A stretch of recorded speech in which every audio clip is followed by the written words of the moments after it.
नमस्कार दोस्तों, मैं हूं सरीन और आप सबका स्वागत है स्काई वॉच में। दोस्तों, आज हम बात करेंगे उन 8 वैक्सीन के बारे में जो दुनिया को कोविड-19 से बचा सकती है। आज का वीडियो शुरू करने से पहले रेड बटन को सब्सक्राइब करके बेल आइकन को ऑल करना ना भूलें और इस वीडियो को अंत तक जरूर देखें। कोरोना वायरस से संक्रमण को रोकने के लिए दुनिया भर के वैज्ञानिक वैक्सीन तैयार करने के लिए काफ़ी मेहनत कर रहे हैं ताकि इस महामारी को रोका जा सके। एक्सपर्ट्स के हिसाब से जिस रफ्तार से वैज्ञानिक कोरोना वायरस के टीके के लिए रिसर्च कर रहे हैं वो असाधारण है, क्योंकि किसी भी वैक्सीन के विकास के लिए सालों लग जाते हैं और कभी कभी तो ये दशक पार हो जाते हैं।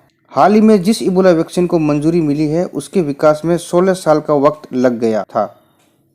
आइए जानते हैं कैसे एक वैक्सीन को बनने में इतना समय क्यों लगता है।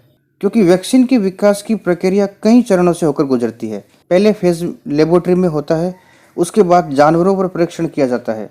अगर प्रयोग के दौरान ये लगता है कि वैक्सीन का इस्तेमाल सुरक्षित है और प्रतिरोधक क्षमता दिखाई देने लगती है तो इंसानों पर इसका परीक्षण शुरू किया जाता है।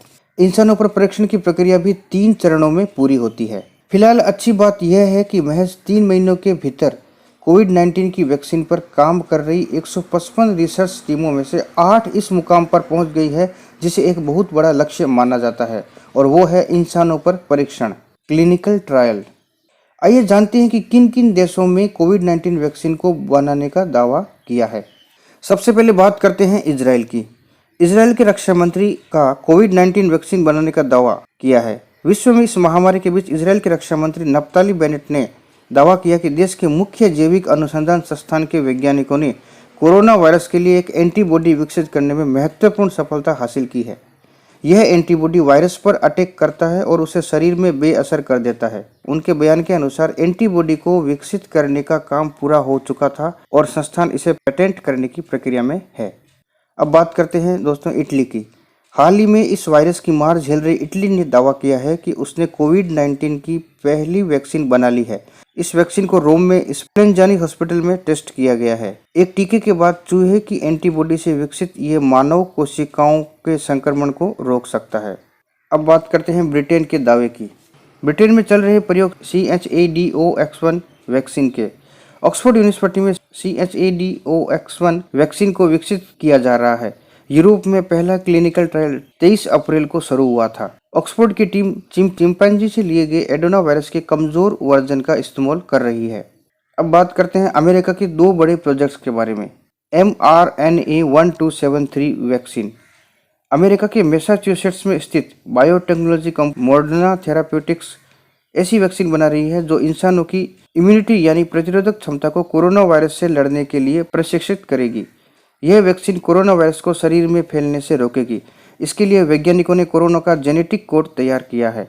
इसका छोटा सा हिस्सा शरीर में सुई से डाला जाएगा जो वायरस से लड़ेगा। अब बात करते हैं उनके सेकंड प्रोजेक्ट की, INO-4800 वैक्सीन। अमेरिका के पेंसिल्वेनिया में स्थित फार्मा कंपनी इनोवियो ऐसा वैक्सीन तैयार कर रही है जिसमें मरीज की कोशिकाओं में प्लाज्मिड से सीधे DNA शरीर के अंदर इंजेक्ट करेगा। इससे मरीज के शरीर में कोरोना वायरस से लड़ने के लिए एंटीबॉडी बनने लगेंगे। यह जेनेटिक स्तर पर बदलाव करके इस बीमारी को ठीक करना चाहती है। आइए अब बात करते हैं चीन की 3 बड़े वैक्सीन प्रोजेक्ट के बारे में। उनका सबसे महत्वपूर्ण प्रोजेक्ट है ADS-NCoV वैक्सीन। 16 मार्च को जब मॉडर्न थेराप्यूटिक्स ने इंसानों पर अपनी वैक्सीन का परीक्षण शुरू किया था, तब चीनी बायोटेक कंपनी कैसिनो बायोलॉजिक्स ने भी उसी दिन अपने ट्रायल्स शुरू किए थे। इस कंपनी ने कोरोना के इलाज में वायरस को काटने के लिए वायरस का उपयोग किया है। इंसान के शरीर में आँखों, सांस की नली, फेफड़े, आंतों और नर्वस सिस्टम में संक्रमण का कारण बनने वाले वायरस एडोना वायरस का उपयोग किया जा रहा है। इस एडोना वायरस को शरीर में डालकर कोशिका के उस प्रोटीन को सक्रिय कर देगा जो कोरोना वायरस से लड़ेगा। इससे इम्यूनिटी भी बढ़ेगी। ये दावा किया है चीन की कंपनी ने। अब बात करते हैं उनके सेकंड प्रोजेक्ट के बारे में, LVSMENPDC वैक्सीन।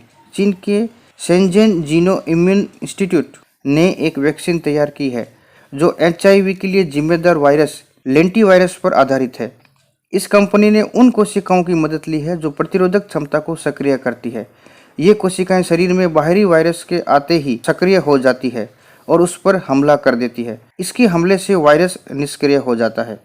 इनके तीसरे प्रोजेक्ट वुहान में बन रही एक वैक्सीन है। चीन के वुहान स्थित बायोलॉजिकल प्रोडक्ट्स इंस्टीट्यूट में ऐसी वैक्सीन बनाई जा रही है जो निष्क्रिय कोरोना वायरस से बनी होगी। इस वैक्सीन के लिए निष्क्रिय वायरस में ऐसे बदलाव किए जाते हैं जिनसे वो किसी को भी बीमार करने की क्षमता खो देता है। अब बात करते हैं भारत में वैक्सीन के दावे के बारे में। भारत में इस कोविड-19 की वैक्सीन को लेकर 2 महत्वपूर्ण प्रोजेक्ट में काम चल रहा है। भारत में कोविड-19 की वैक्सीन हैदराबाद की company Bharat biotech international limited Indian medical of research institute ICMR के साथ मिलकर बना रही है। BBIL का ट्रैक रिकॉर्ड काफ़ी शानदार है। इस कंपनी ने influenza H1N1 virus, rota virus, Zika virus का वैक्सीन बनाने का रिकॉर्ड है। भारत की एक और company serum institute of India दुनिया की सबसे बड़ी वैक्सीन निर्माता है। ब्रिटेन की ऑक्सफोर्ड यूनिवर्सिटी के साथ मिलकर वैक्सीन बनाने का काम कर रही है। हालांकि इसकी अभी मंजूरी नहीं है। यह इस वर्ष के अंत तक 400 मिलियन डोजेस तक उत्पादन करने का जोखिम उठा सकता है। अगर सब कुछ ठीक रहा तो सभी देशों के वैक्सीन प्रोजेक्ट में इस वैक्सीन को 6 माह से 2 साल के भीतर तक लाने का दावा किया है। अंततः वैज्ञानिकों के द्वारा यदि प्रभावशाली वैक्सीन तैयार हो तो विश्व को इस महामारी से काफ़ी हद तक राहत मिलेगी। दोस्तों, आज के वीडियो में बस इतना ही। Stay home, stay safe, like, comment और शेयर करना ना भूलें। धन्यवाद। जय हिंद।